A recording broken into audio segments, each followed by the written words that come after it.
Hinge questioning is a specific type of diagnostic questioning. We use diagnostic questioning to diagnose student learning, to understand where they're at, what they know and what they understand. Hinge questioning is where we select a specific piece of learning on which everything else hinges and then ask a question based around that.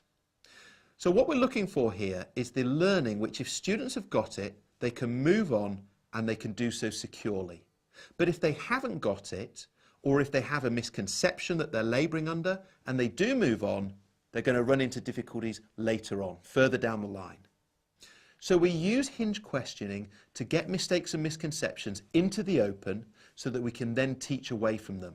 And then all students can move on with that secure knowledge. So let's look at an example of a Hinge question. We might be in a science lesson and we might pose the question, what is photosynthesis? We then have the following four answers. A, the process by which plants convert sunlight into food. B, the way in which plants get their food. C, the process by which plants convert light energy into chemical energy. D, the way plants turn carbon dioxide into food and oxygen. C is the correct answer. But the other answers might seem plausible to many students in the class. And this is part of the point of Hinge questioning. We want to come up with a selection of answers which are difficult to choose between, so that we draw out those mistakes and misconceptions. So it can take a little bit of time to develop a Hinge question, because you need to identify that area of the learning on which everything hinges, and then come up with a question and a set of possible answers which will draw out the misconceptions. However, once you have a really good Hinge question, you can then use it again and again, year after year, because it usually focuses on an area of the curriculum that doesn't really change over time.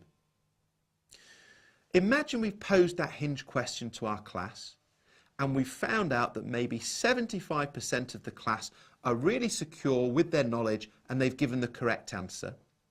But a quarter of the class, 25%, have given us one of the wrong answers. Well, we're then in a really good position, because we can say to that 75% of the class, you move on and do this next activity where you're applying the idea of photosynthesis. Meanwhile, I'll work with that 25% of the class to reteach them the idea and help them understand why some of those answers were wrong answers and actually only one of them was the correct answer. So you can use Hinge questioning to get mistakes and misconceptions out into the open, and you're then in a position to teach away from them. Golden nugget. Hinge questioning helps you to get mistakes and misconceptions into the open. You can then teach away from these.